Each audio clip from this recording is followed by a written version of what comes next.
본문 앞에 있는 4장 23절 쪽을 보면 마태가 예수님의 사역을 세 가지 낱말로 요약하고 있는 것을 알 수 있습니다.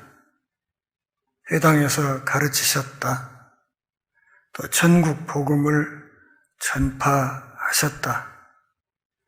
그리고 모든 약한 것을 고쳐주셨다. 가르치셨다, 전파하셨다, 그리고 고치셨다. 그분의 삶을 마태는 이렇게 요약했습니다. 5장부터는 그 첫 번째 것, 예수님이 가르치셨다 하는 이 말씀을 좀 더 구체적으로 다루어 가기 시작합니다. 우리는 보통 마태복음 5장, 6장, 7장을 산상수훈이라 그렇게 부르고 있지요. 기독교 서점에 가보면 산상수훈이라는 제목으로 나와 있는 책들이 굉장히 많습니다. 저도 원고는 갖고 있는데 아직 출판하지는 않았습니다. 산상수훈을 읽으면 아주 거대한 첩첩산중에 들어가는 듯한 느낌이 듭니다. 큰 산맥에서 계속해서 새로운 산 정상과 깊은 골짜기가 발견되어서 도전이 끊이지 않습니다. 산상수훈에 대한 완벽한 해설집은 아직 없고 어쩌면 앞으로도 그럴 것입니다.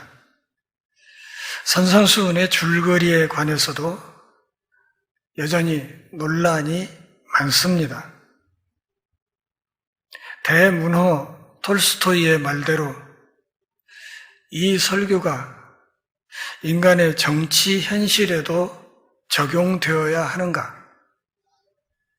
아니면 루터가 말한 대로 이것은 교회를 위한 특별 지침인가?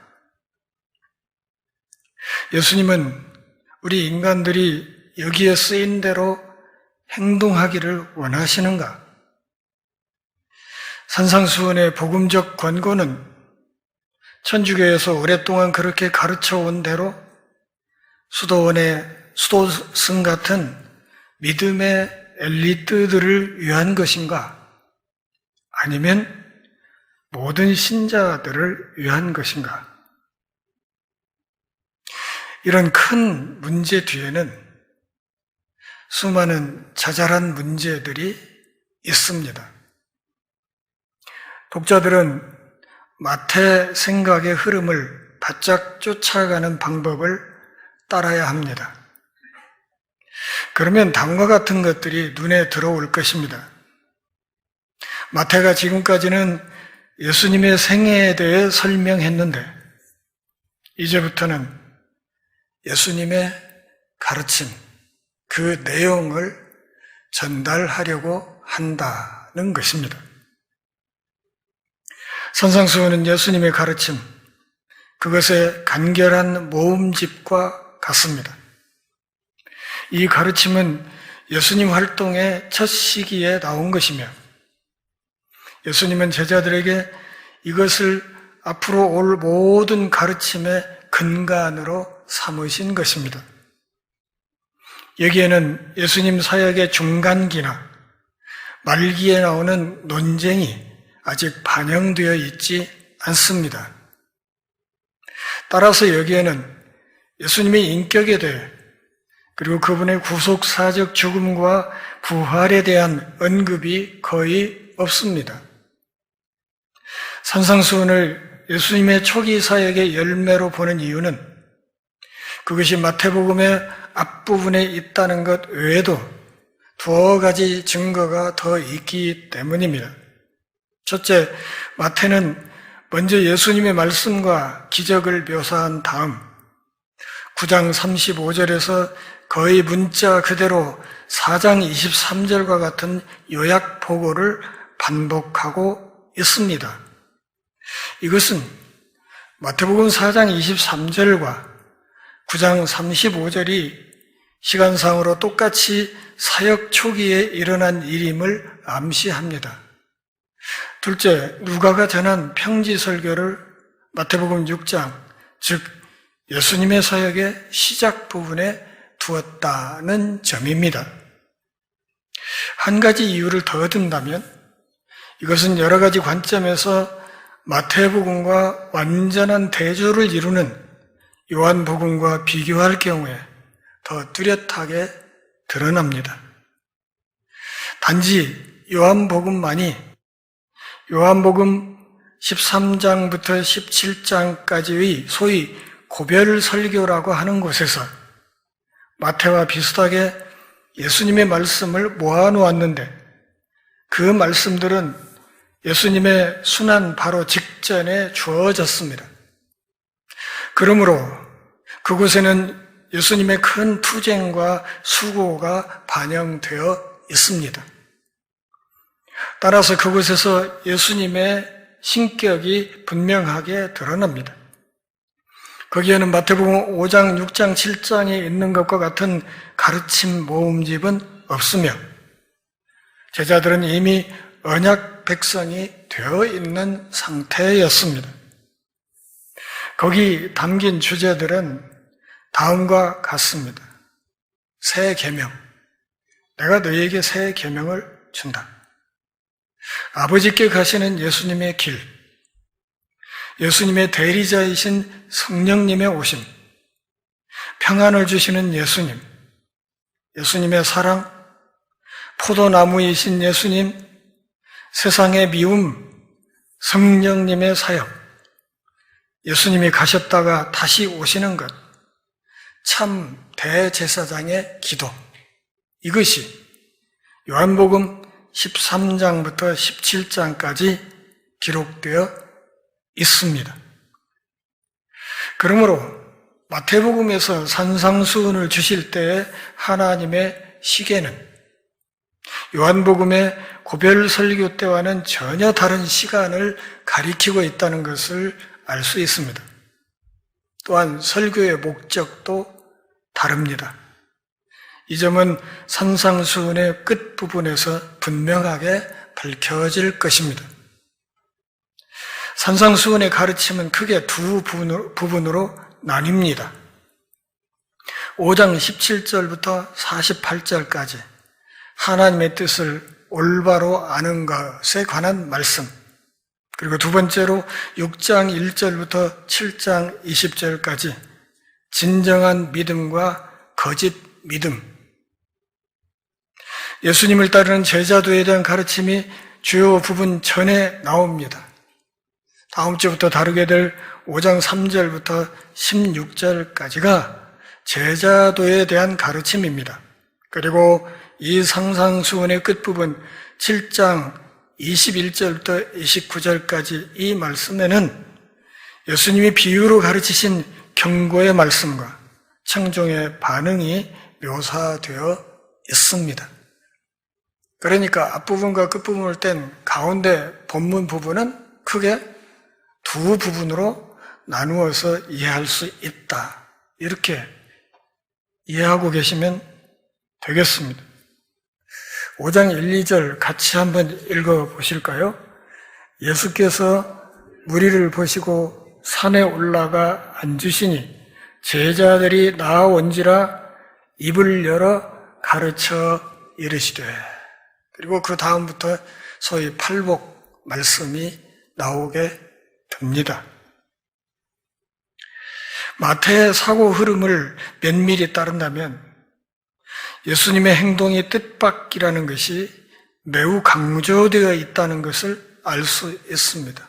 왜냐하면 보면 바로 앞쪽에 4장 끝부분 보면 예수님 앞에 많은 무리가 몰려들었다 하는 말씀이 있고, 오늘 1절에서는 예수님이 제자들과 함께 다시 산으로 가셨다 하는 말씀이 있기 때문입니다. 몰려드는 군중을 부추기든지 아니면 이들을 통해서 무슨 운동을 일으키지 않으시고 예수님은 오히려 이들을 떠나셨습니다. 예수님의 이런 태도는 요한복음 6장 15절에 분명히 표현되었습니다. 오병이의 이적이 일어나자 많은 사람들이 예수님을 그들의 임금 삼으려고 했습니다. 왜요? 이 나사렛 예수가 있으면 최소한 경제 문제는 해결을 하겠구나. 이렇게 생각을 했던 것입니다. 그러나 예수님은 당신을 임금 삼으려는 무리를 뿌리치고 혼자 산으로 떠나가셨습니다. 그러나 마가복음 1장 35절 이하, 그리고 1장 45절, 누가복음 6장 12절도 이와 비슷한 사건을 보도합니다. 사람들을 떠나서 예수님이 광야로, 산으로 홀로 가신 기록들을 보도하고 있습니다. 예수님은 군중의 환호성을 즐기는 분이 아니라 사람을 하나님과 연결시키려 하십니다. 예수님이 뭘 하려고 하신다고요? 우리들을 하나님 아버지와 연결시키려고 한다. 그게 그분의 목적이었습니다. 그분은 사도행전 5장 36절, 37절에서 확인해주는 드다나 갈릴리 유다 같은 거짓 메시아와 자신을 분명히 구분되도록 하기 위해서 신중을 귀하셨습니다. 예수님이 어디로 가셨습니까? 마태는 산으로 올라가셨다. 그렇게 보도하고 있습니다.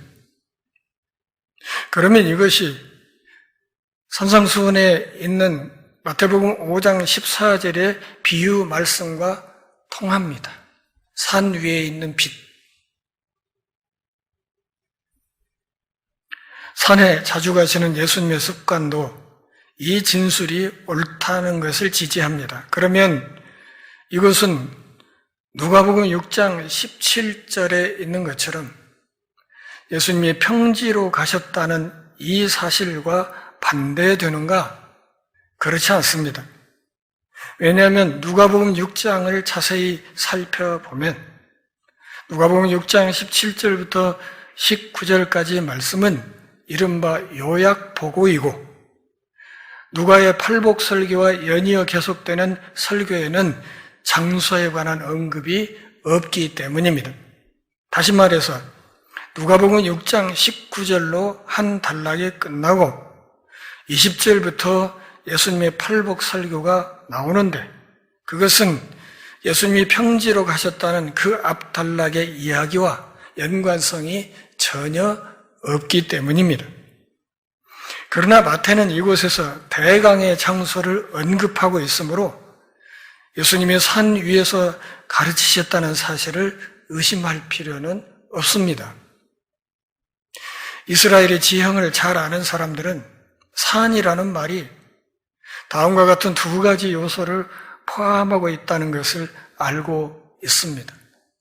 적어도 팔레스타인 땅에서의 산은 평지보다는 약간 높지만 어느 정도 평탄한 지역이며 광야와 같이 황량한 곳입니다. 따라서 산은 광야와 같은 의미로 사용되기도 합니다. 그러니까 예수님의 산으로 가셨다 하는 이 말은 그분이 광야로 가셨다. 그리고 그 광야에서 제자들을 가르치셨다. 이런 말과 같다. 그런 말입니다. 마태복음 5장 2절에서 입을 열어 가르쳐 이르시되 이렇게 마태가 보도했습니다. 앞에서 산상수훈이 제자들을 위한 지침이라는 것이 핵심이라고 말씀드렸습니다. 이제는 가르침이라는 말이 대단히 중요합니다. 설교하다와 가르치다라는 말을 구별해야 합니다. 헬라 원문도 이것을 분명히 구분하고 있습니다. 설교하다 하는 말은 문자적으로 외친다 하는 말이고, 어떤 사람이나 사건을 알리는 것을 의미합니다. 좀 좁게 전도하다, 선교하다 이렇게 번역할 수 있겠습니다. 반대로 가르치다 하는 이 말은 4장 23절에서 말씀드렸듯이 성경을 근거로 하나님의 뜻을 설명하는 것입니다. 그런데 예수님의 회당에서 가르치시는 것과 제자들을 놓고 가르치시는 것이 차이가 있다는 것을 주의해야 합니다. 회당에서는 그분이 주어진 본문을 가지고 설교하셔야 하기 때문에 오직 제자들을 위해서만 가르치실 수는 없습니다. 그러나 산 위, 이 광야에서는 자유롭게 본문을 선택하실 수도 있고 또 중요한 것들을 가르치실 수도 있고 특별히 자기 제자들을 섬기실 수 있었습니다. 예수님이 랍비들과 달리 야외에서 가르치신 중요한 이유가 바로 여기에 있습니다. 이런 식으로 적막한 곳, 자연 속으로 나가시는 것은 범상한 일은 아니었습니다. 산상수훈이 학생들을 위한 예수님의 가르침이라는 사실에 유의해야 합니다. 다시 말하면 제자들은 곧 학생들이라 하는 말입니다. 우리가 누구라? 선생이신 그분께 배우는 학생들이라 그런 말이죠. 학교에서는 교사가 가르치는 것을 학생들이 숙지해야 하는 것이 전제되어 있습니다. 대체로 유대 랍비 전통이 그렇습니다. 예수님의 가르침도 그런 전통을 따르고 있습니다. 분명히 할 것은 예수님이 기억하기 쉬운 문장으로 요약해서 가르치신 것을 제자들은 암기해야 했다는 것입니다. 당시에는 녹음기가 없었고 비디오 카메라도 없었습니다. 예수님이 가르치시면 제자들은 그것을 그 자리에서 곧바로 암기해야 되는 그런 상황이었다. 그런 말입니다. 그 결과가 복음서 기록에 잘 드러나 있습니다. 소위 공관복음서라 일컬어지는 마태, 마가, 누가 복음서는 문자적으로 거의 일치합니다. 같은 가르침을 들었다는 이야기죠. 예수님은 훌륭한 교사이시므로 여러 가지 가르침을 다각적으로 반복해서 가르치셨습니다. 우리가 알아야 할 것은 예수님이 친히 기록을 남기지 않으셨다는 것과 2세기 중엽까지는 랍비들이 전통이나 구전을 기록하는 것이 금지되었다는 것입니다. 이것은 단 하나인 하나님의 문서, 곧 성경에 대한 존중에서 나온 것이며 성경에 경쟁자가 있어서는 안 되기 때문입니다. 그러므로 유대교에서는 모든 교육이 구전으로 정해졌습니다.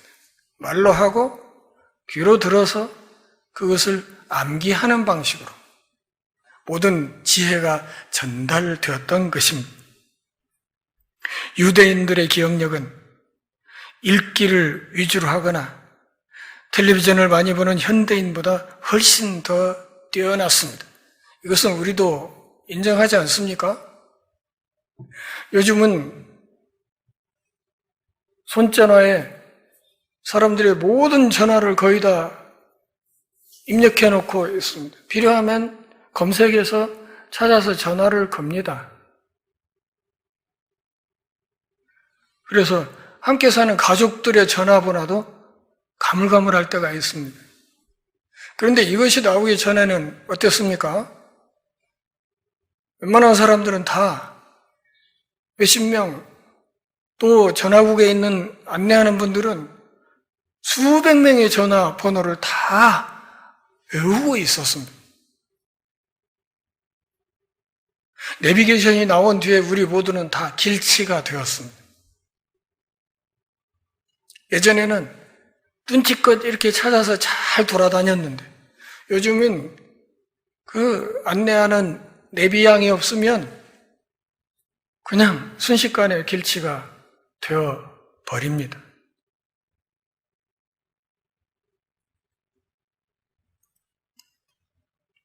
제자가 된다는 것은 예수님의 학교에서 공부하는 것입니다. 그런데 이 공부의 핵심은 무엇이라? 암송하는 것이다. 외우는 것이다. 저 청학동에서 오랫동안 살다 나온 그 박완식 교수는 청학동에서 나와가지고도 이 꽁지머리를 하고 전주시내 고무신 입고 돌아다녔었어요. 한문의 아주 대가죠. 그분을 모시고 한 몇 년 동안 저도 같이 한문을 공부했던 적이 있습니다. 그런데 그분은 청학동에서 사는 동안 사서삼경을 전부 암송하고 나왔어요. 그러니까 제가 뭐 판소리 사서를 이렇게 주해를 해나가다가 소리꾼이 하는 소리 이게 무슨 말인지 도저히 알 수가 없으면 박완식 교수에게 전화를 합니다. 지금 앞에는 이런 말이 있고 뒤에 이런 말이 있는데 지금 이 소리꾼이 이렇게 말하는데 이게 도대체 무슨 말입니까? 이렇게 물으면 그냥 즉시 그건 시편 어디 무슨 장에 나오는 것인데요. 이런 말입니다. 이렇게 그냥 설명을 그냥 해 줍니다. 그래서 그 도움을 받아서 이게 주해를 하고 그렇게 했던 때도 있었습니다.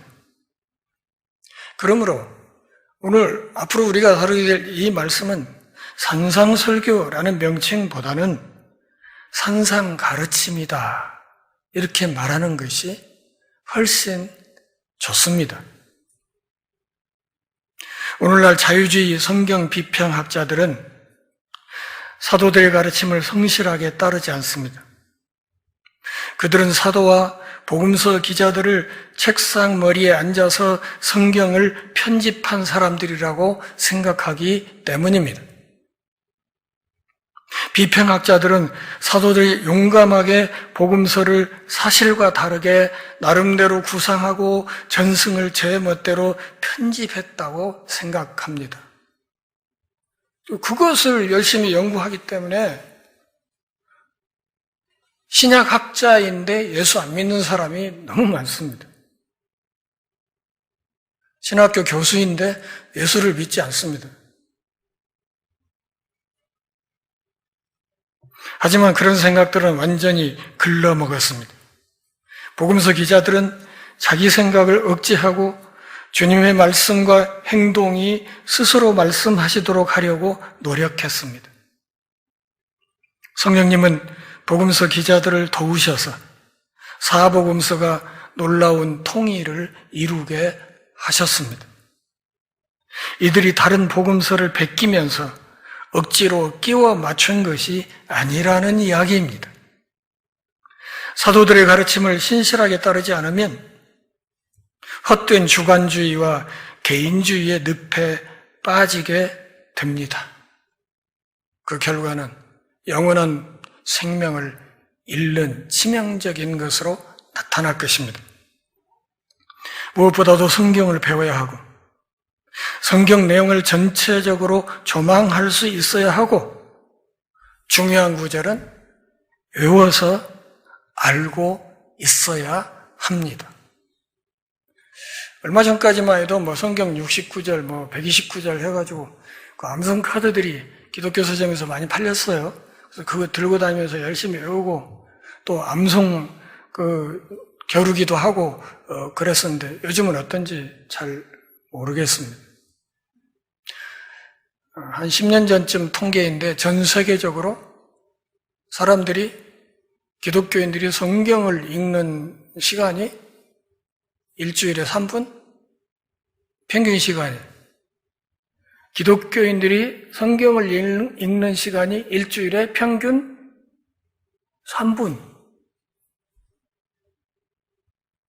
굉장히 많이 읽는다고 생각하세요? 그거 안 읽는 거죠.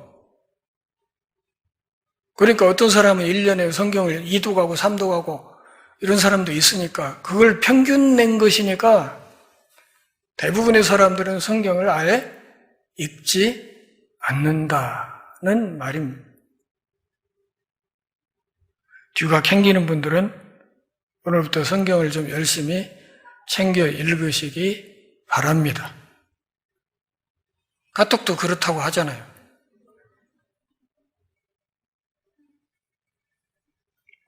교회학교와 가정성경학교가 정말 중요한 이유입니다. 입을 열어 이르시되라는 이 엄숙한 표현은 이 가르침의 중요성을 강조합니다. 사도행전 8장 35절 그리고 10장 34절을 참조해 보면 예수님의 제자들도 예수님과 같은 방식으로 사역했다 하는 사실을 알 수 있습니다. 열심히 가르쳤습니다. 뭘 가르칩니까? 하나님의 말씀을 열심히 가르쳤다 하는 사실을 알 수 있습니다. 말씀을 정리하겠습니다. 예수님은 당신을 따르는 사람들의 환호성, 인간들의 인기보다 하나님과 사람들이 개인적인 관계를 맺는 것을 더 원하셨습니다. 하나님과 사람들이 친해지기를, 그분의 제자들이 하나님과 동행하기를, 그러면서 그분의 말씀을 듣고 배우고 그 말씀을 따라 살기를 원하셨습니다. 그래서 이런 가르침을 주기 시작하는 것입니다. 그분이 어디로 가셨다고 했습니까? 산으로 가셨다. 그리고 산으로 가셨다 하는 이 말은 광야로 가셨다 하는 말과 같다. 이렇게 말씀을 드렸습니다. 사랑하는 동역자 여러분, 우리는 살아가면서 때로 뜻밖의 인생의 광야길을 헤맬 때가 많습니다. 어떤 때는 그 광야길이 한도 끝도 없이 이어질 때가 있습니다.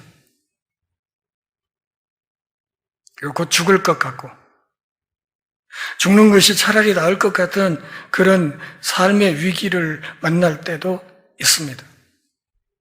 그러나 오늘 말씀에 비추어 보면 바로 그때가 하나님의 말씀을 배울 절호의 기회라는 것입니다. 왜냐하면 예수님이 제자들을 광야로 이끄셔서 그곳에서 그분의 말씀을 주셨기 때문입니다. 그러므로 그분이 주시는 하나님의 말씀을 사랑할 수 있기를 바랍니다. 말씀을 사모하고 그 말씀을 읽고 그 말씀을 묵상하고 그리고 그 말씀을 외워야 합니다. 저는 우리 교우들이 일주일에 텔레비전 보는 시간에 절반만큼이라도 성경을 읽으시기를 바랍니다. TV보다 성경을 더 보면 제발 좋겠지만 그렇게까지는 요구하고 싶지 않고 TV 2시간 보면 성경 1시간 정도는 읽는 그런 삶의 자세를 견지할 수 있기를 바랍니다.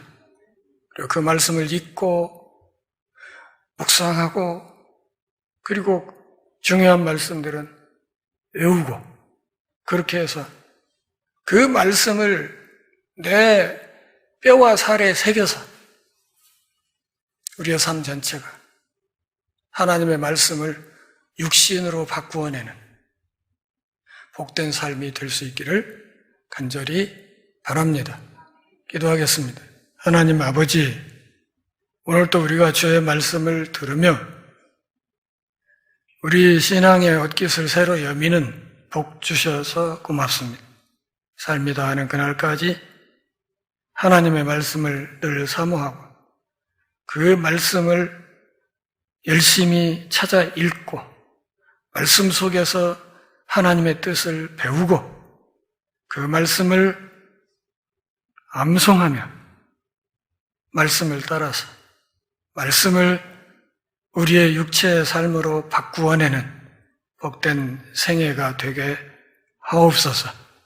예수님의 이름으로 기도합니다.